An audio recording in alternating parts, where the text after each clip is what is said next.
प्रिय मित्रों, जब हम चारों तरफ नजर दौड़ाते हैं तो हम देखते हैं कि कई प्रकार के इन्वेंशंस, कई प्रकार के आविष्कार हमारे चारों तरफ नजर आते हैं। अब कौन समझ सकता 15वीं शताब्दी में कि भाई लोहा आसमान में उड़ जाएगा। जी हाँ, लोहा का मतलब एरोप्लेन से, हवाई जहाज से, कि कैसे इतना टन का भारी वजन वाला आसमान में उड़ता है, कैसे हम बिजली चलाते हैं, कैसे हमारे पास एयर कंडीशनर है, कैसे कंप्यूटर काम करता है, कैसे जो चीजें बाहर हो रही हैं उसको हम अपने घर के अंदर देख करके टीवी में या कंप्यूटर में, इंटरनेट के द्वारा, मोबाइल से हम बात कर सकते हैं। ये कुछ ऐसी इन्वेंशंस हैं, कुछ ऐसे आविष्कार हैं जो हमें अपने दांतों तले उंगली चबाने के लिए मजबूर कर देती। ऐसा भी कुछ होता है। अगर यही बात अगर हम किसी को कहते 14वीं या 15वीं शताब्दी में कि ऐसा होगा, तो सोचते नहीं साहब, ऐसा हो ही नहीं सकता। लेकिन आज हमारे सामने जो ज्ञान है, साइंटिफिक नॉलेज है, वो इतना बढ़ गया है और बढ़ता भी जा रहा है कि हमारे लिए उसके फायदे भी हैं और बहुत दुख के साथ कहना पड़ता है कि नुकसान भी बहुत है। तो क्या हम बुद्धिमान हो रहे, क्या हम ज्ञानवान हो रहे हैं? ये एक प्रश्न है और इसमें डिबेट भी हो सकता है कि क्या ये कौन सी चीज सही है, कौन सी चीज गलत है। कुछ लोगों से अगर आप बातें करें तो वो बोलेंगे नहीं साहब, बहुत अच्छी बात है, देखिए कितना कंफर्ट है, अभी आप गैस से खाना बना सकते हैं, बिजली से खाना बना सकते हैं, लकड़ी की तो जरूरत ही नहीं, धुआं है ही नहीं। अगर आपको गर्मी लग रही है तो भैया एयर कंडीशन चला लो, हैं? अगर यहाँ से वहां जाना है फास्ट, तो तरह तरह के आने जाने की चीजें, बस और ट्रेन और हवाई जहाज और कई चीजें हैं जो हम कर सकते हैं। ये विज्ञान की देन है और सच में है विज्ञान की देन, इसमें कोई शक की बात नहीं है। लेकिन हमें ये देखना पड़ना चाहिए कि ज्ञान और बुद्धि में थोड़ा सा फर्क है। हालांकि हम दोनों शब्द इस्तेमाल करते हैं एक ही चीज के, लेकिन इसमें फर्क है। ज्ञान हम उसे कहते हैं जो हम अपने मस्तिष्क में अपने एनालाइज करते हैं, सोचते हैं, विचारते हैं। भाई हमारी पृथ्वी गोल है, सूरज के चारों तरफ हम घूम रहे हैं, सूरज भी घूम रहा है और पूरा जो हमारा यूनिवर्स है, ब्रह्मांड है, वो भी एक प्रकार से घूम रहा है। और हजारों करोड़ों सितारे हैं, मिल्की वे है ना। और पृथ्वी में वापस आ जाए तो बहुत सारी चीजें हम देखते हैं, कैसे ज्ञान से हम सीख सकते हैं। भाई कैसे पौधे ग्रो होते हैं, कैसे ह्यूमन बीइंग आगे बढ़ता है, बहुत सारी चीजें। कई प्रकार के सब्जेक्ट्स हैं, जैसे केमिस्ट्री हुआ, मैथमेटिक्स हुआ, सोशल साइंस हुआ और जियोग्राफी हुआ, ट्रिग्नोमेट्री हुआ, केमिस्ट्री, कई प्रकार की जो सब्जेक्ट हैं साइंस के, वो हमें ज्ञान देते हैं। अब जब बुद्धि की बात आती है तो उसी ज्ञान को हम कैसे सही रूप से इस्तेमाल करें। अब भाई एटम का आविष्कार हुआ, उसकी खोज की गई। अब एटम से हम अच्छी चीज भी बना सकते हैं और बुरी चीज भी बना सकते हैं। एटम से कई ऐसी चीजें हैं जिससे कि हमारे वैज्ञानिक दुनिया में बहुत सारे इन्वेंशन और आविष्कार हुए, लेकिन उसी के साथ साथ एटम बम भी होता है। तो ये तो बुद्धिमत्ता नहीं हुई, ये तो विनाशकारी है। तो हम देख सकते हैं, हालांकि हम बुद्धिमान और बुद्धिमत्ता या बुद्धि जो है हम ज्ञान के साथ ही इस्तेमाल करते हैं, लेकिन दोनों में थोड़ा सा फर्क है। अब जब इस डायग्राम को आप देख रहे हैं, यहाँ पर ऊपर ट्रायंगल है, त्रिभुज, उसको हमने परमेश्वर के रूप में दर्शाया है, और नीचे मनुष्य है, आप और मैं, ठीक है। तो अब ये चित्र का, ये डायग्राम का मतलब क्या है, और इसी बात को ध्यान में रखते हुए अय्यूब की किताब में हम जाएंगे और देखेंगे कि बुद्धि का क्या मूल्य है, बुद्धि कितनी जरूरी है आपके लिए और मेरे लिए, और इसका क्या मतलब है। क्या मतलब है जब हम बोलेंगे कि हम बुद्धिमान हैं, तो हम क्या बोल रहे हैं? क्या बुद्धिमान ज्ञानवान होते हैं? चलिए आज देखते हैं। आज मैं आपके लिए पढ़ूंगा अय्यूब की किताब, उसका 28 अध्याय। अय्यूब की किताब और उसका 28 अध्याय और उसका 12 से 28 पद। सुनिए, यहां पर बुद्धि के बारे में, बुद्धिमान के बारे, बुद्धिमानी के बारे में बहुत सारी चीजें हम पढ़ते हैं। और आप ध्यान से सुनिए कि ये बुद्धि का स्रोत कहां है एक्चुअली में। क्या हमारे वैज्ञानिक संस्थाओं में है या हमारे दिमाग में है? चलिए आगे पढ़ते हैं। तो 28 अध्याय अय्यूब का और उसका 12 से 28 पद सुनिए। परंतु बुद्धि कहां मिल सकती है और समझ का स्थान कहां है? उसका मोल मनुष्य को मालूम ही नहीं, जीवन लोक में वह कहीं नहीं मिलती। अतः सागर कहता है वो मुझ में है ही नहीं, और समुद्र भी कहता है वह मेरे पास ही नहीं है। चोखे सोने से वह मोल लिया नहीं जा सकता, और न उसके दाम के लिए चांदी तौली जा सकती है। ना तो उसके साथ ओपीर के कुंदन की बराबरी हो सकती है, और न अनमोल सुलेमानी पत्थर व नीलमणि की। न सोना न कांच उसके बराबर ठहर सकता है। कुंदन के गहने के बदले भी वो नहीं मिलती। मूंगे और स्फटिक मणि की उसके आगे क्या चर्चा। बुद्धि का मोल मणिक से भी कहीं अधिक है। कुश देश के पद्य राग उसके तुल्य नहीं ठहर सकते, और न उससे चोखे कुंदन की बराबरी हो सकती है। फिर बुद्धि कहां मिल सकती है और समझ का स्थान कहां है? वह सब प्राणियों के आंखों से छिपी है, और आकाश के पक्षियों के देखने में भी नहीं आती।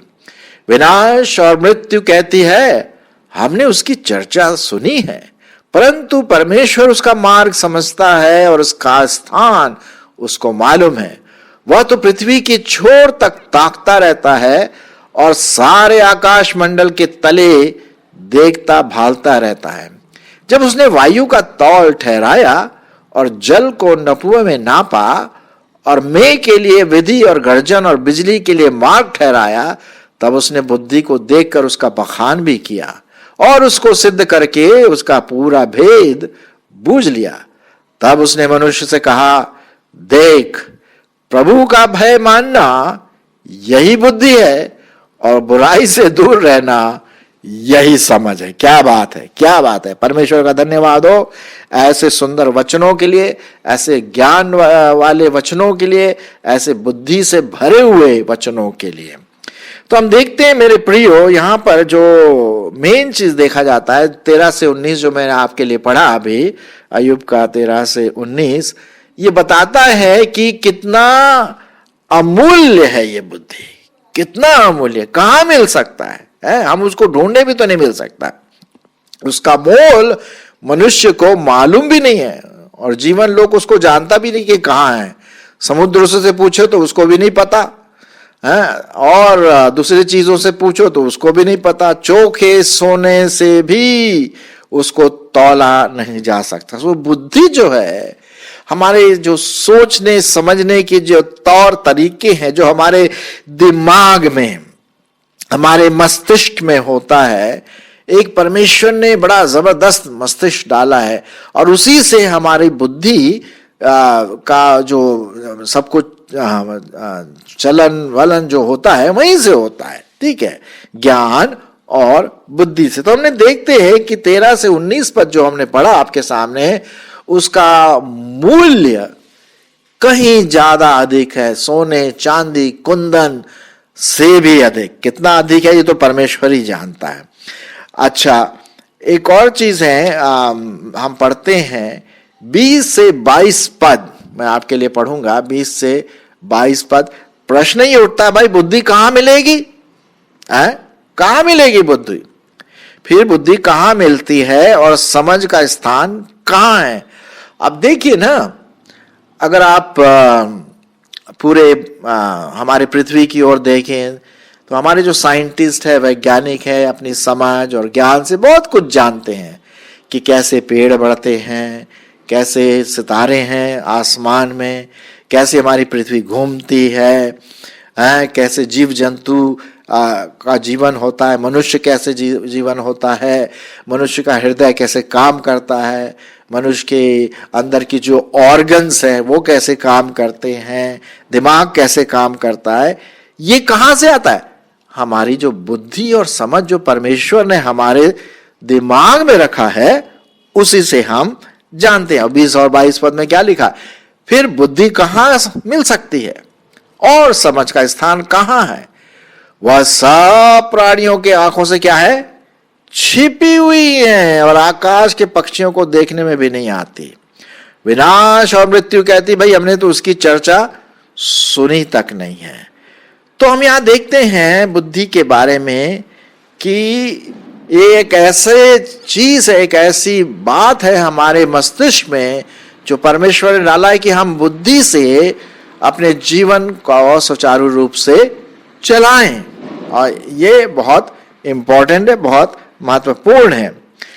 लेकिन एक ही व्यक्ति है, एक ही व्यक्तित्व, एक ही परमेश्वर है जो जानता है बुद्धि का स्रोत। वो समझता है कि बुद्धि क्या है। क्यों? क्योंकि बुद्धि और ज्ञान परमेश्वर, प्रभु परमेश्वर में पाई जाती है, क्योंकि उसी ने तो सब चीज बनाया। हाँ, उसी ने आकाश को बनाया, उसी ने लाखों करोड़ों सितारों को बनाया, उसी ने पृथ्वी की सृष्टि की, उसी ने आपकी और मेरी सृष्टि की। भैया, तो कहने का मतलब तो यही हुआ कि यदि हम परमेश्वर को जान गए तो कुछ ना कुछ बुद्धि को तो जान जाएंगे। जी हाँ, कितनी खुशी की बात है। यदि हम परमेश्वर को जानते हैं तो हम परमेश्वर की कुछ बुद्धिमत्ता को भी समझ सकते हैं।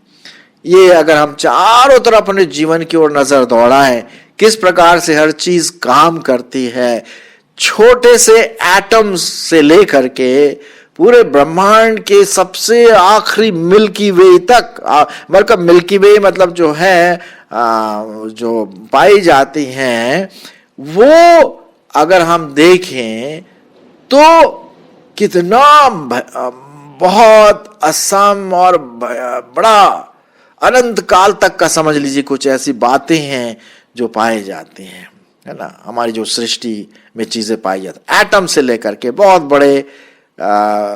बड़ी चीजों तक, ये बुद्धि का ही कमाल है। अब हम पूरी रीति से तो नहीं समझ सकते इन बातों को, है ना। अच्छा, एक और चीज मैं आपके सामने पढ़ना मांगता हूं और वो पाया जाता है प्रभु यीशु मसीह के बारे में, क्योंकि वही पूरे बुद्धि का स्रोत है, मूल स्रोत है। वहीं से सारी बुद्धि की बातें निकलती हैं।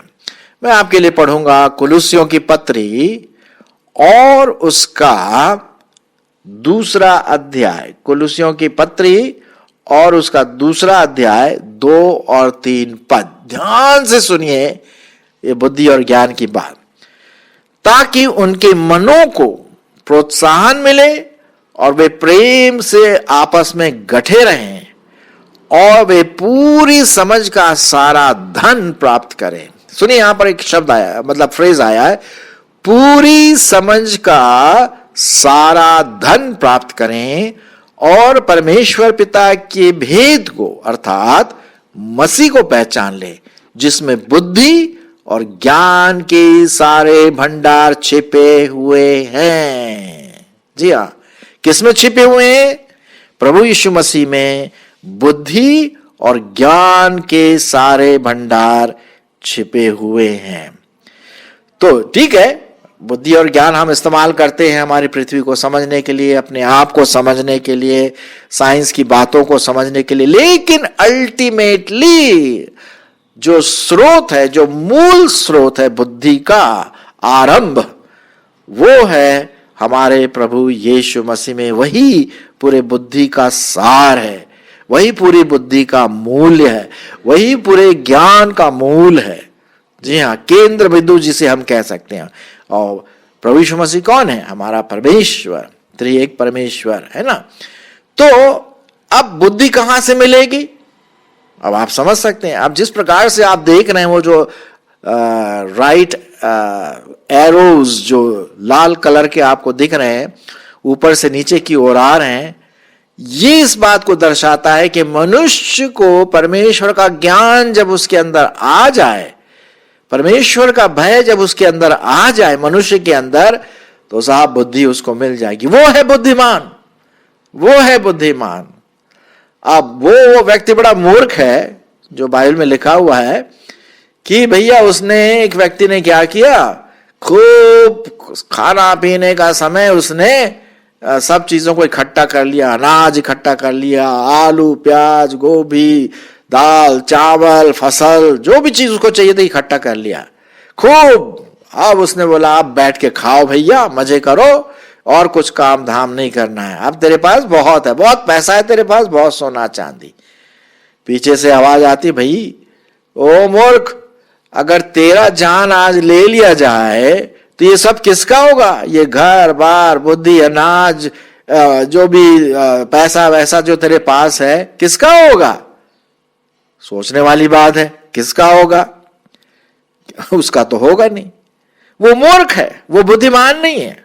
हाँ, वो व्यक्ति बुद्धिमान नहीं, मूर्ख है, क्योंकि उसने सोचा कि बुद्धि और ज्ञान चीजों में है, पैसों में है, उसके फसल में है, उसके घर बार में है, उसकी संपत्ति दौलत में है। नहीं नहीं नहीं नहीं, उसको तो खरीदा जा ही नहीं सकता बुद्धि को। सबसे बढ़िया अगर बुद्धि है और ज्ञान हमें प्राप्त करना है प्रियो, तो परमेश्वर का भय, परमेश्वर की उपस्थिति, परमेश्वर का प्रेम, परमेश्वर के अनुग्रह को प्राप्त करना है। वो है बुद्धि का आरंभ। मैं कुछ पदों को आपके लिए पढ़ूंगा, अब ये यहीं पर देख लीजिए जो मैंने आपके सामने पढ़ा 23 से 28, यही जो आपके सामने पढ़ा अय्यूब की किताब और उसका 28 अध्याय और उसका 23 पद से क्या लिखा है? परंतु परमेश्वर उसका मार्ग समझता है। किसका मार्ग? बुद्धि का मार्ग, ज्ञान का मार्ग। क्यों? क्योंकि वही खुद बुद्धिमान है, वही सर्वशक्तिमान है, ज्ञानवान है और उसको उसका स्थान पता है। वो तो पृथ्वी के छोर तक ताकता रहता है और सारे आकाश मंडल के तले देखता भालता रहता है। जब उसने वायु का तौल ठहराया, तौल ठहराया मतलब वायु में क्या है? वायु में वेट होता है, भारीपन होता है। और आज हम साइंटिस्ट के अनुसार जानते हैं कि वे वायु में, हवा में भी क्या होता है? वेट होता है, भार होता है। और जल को उसने नाप भी लिया। मेघ के लिए विधि और गर्जन और बिजली के लिए मार्ग ठहरा। सबसे बड़ा बुद्धिमान महान परमेश्वर। आहा, तब उसने बुद्धि को देखकर उसका बखान भी किया, क्योंकि वो खुद बुद्धिमान है। 28 पद सुनिए। तब उसने मनुष्य से कहा, आपसे कहता है, मुझसे कहता है, देख प्रभु का भय मानना यही बुद्धि है और बुराई से दूर रहना यही समझ है। कितनी अच्छी बात है। अगर हम उस बुद्धिमान, सर्व ज्ञान परमेश्वर, ज्ञानी परमेश्वर को समझ जाए, उसके अनुग्रह को समझे, उसके प्रेम को समझे और उसके सामने अपने आप को दीन करके उसको ग्रहण करे, एक्नॉलेज करे, उसको अपने जीवन में आने दे, उसको प्रभु करके माने प्रभु यीशु मसीह के द्वारा, तो वो सबसे ज्यादा बुद्धिमान पुरुष व्यक्ति कहलाएगा। मैं आपके लिए 1-2 पदों को और पढ़ूंगा। नीति वचन जो भजन संहिता के बाद आता है, 1 अध्याय और 7वें पद में क्या लिखा है? यहोवा का भय मानना ही बुद्धि का मूल है, बुद्धि की जड़ है, बुद्धि की जड़ है। बुद्धि और शिक्षा को मूढ़ ही लोग तुच्छ जानते हैं। यही बात नीति वचन उसका 9वें अध्याय और 10वें पद में भी देखते हैं, है ना। तो हम देखते हैं मेरे प्रियो कि किस प्रकार से ज्ञान, समझ, बुद्धि वो हमारे परमेश्वर, जीवते परमेश्वर के द्वारा हमारे पास आती है। और कहीं इधर उधर जाने की जरूरत नहीं है, इधर उधर ताकने की जरूरत नहीं है। जी हाँ, बाइबल जो परमेश्वर का वचन है, सिद्ध वचन है, विश्वास योग्य वचन है, सत्य वचन है, उससे हम जानते हैं कि परमेश्वर हमें बुद्धि देगा। जिसको बुद्धि की कमी हो किससे मांगे? परमेश्वर से मांगे, है ना। याकूब की पत्री में लिखा हुआ ऐसा, अगर किसी को बुद्धि की कमी है तो भाई जो बुद्धि का स्रोत है, बुद्धि का मूल है, उसी के पास हम जाएं। चाहे आप स्टूडेंट हो, काम करने वाले हो, घर में रहने वाली स्त्री हो, माता पिता हो, कोई भी क्यों ना हो, जब भी बुद्धि की कमी है तो हम बुद्धि के स्रोत अर्थात परमेश्वर के पास जाएं। यीशु मसीह के नाम के द्वारा हम जाएं, प्रभु यीशु मसीह को हम अपने जीवन में प्राथमिकता दे, प्रभुता दे। क्यों? क्योंकि वही तो बुद्धि का मूल स्रोत है। तो उसी के पास तो जाना चाहिए ना भाई। अगर आपको अच्छा ताजा पानी चाहिए तो कहां जाएंगे आप? झरने के पास जाएंगे जो ताजा ठंडा ठंडा पानी आपको देता है ना, वो स्रोत है पानी का। उसी प्रकार से बुद्धि का स्रोत, ज्ञान का स्रोत या समझदारी का स्रोत वो कौन है? हमारा प्रभु यीशु मसीह जो परमेश्वर है। सो मेरे प्रियो, हम इस बात को देखें। परमेश्वर का वचन एक जगह और कहता है, मैं आपके लिए पढ़ूंगा सबोपदेशक उसका 12वां अध्याय, सबोपदेशक और उसका 12वां अध्याय और उसका 13 पद में क्या लिखा हुआ है सुनिए। परमेश्वर का वचन, सब कुछ सुना गया, सब कुछ सुना गया। अंत की बात यह है कि परमेश्वर का भय मान। वही बात आ गई, बुद्धिमान, बुद्धिमान बन जाओ, क्योंकि सुलेमान भी बहुत बुद्धिमान था। हाँ, परमेश्वर का भय मान और उसकी आज्ञाओं का पालन कर, क्योंकि मनुष्य का संपूर्ण कर्तव्य यही है। क्योंकि परमेश्वर सब कामों और सब गुप्त बातों का, चाहे वे भली हो या बुरी, न्याय करेगा। सो मेरे प्रियो, आइए हम उस परमेश्वर को प्रथम स्थान दें हर बात में, अपने जीवन में, अपने कार्य में, अपने घर के कार्य में, कॉलेज के कार्य में, ऑफिस के वर्क में, जहां कहीं भी हम हैं, आराधना में, स्तुति में, परमेश्वर को पहला स्थान प्रभु यीशु मसीह के द्वारा हम दें। तभी हम बुद्धि को सही रूप से इस्तेमाल कर सकते हैं और परमेश्वर हमको इस पर आशीष देगा।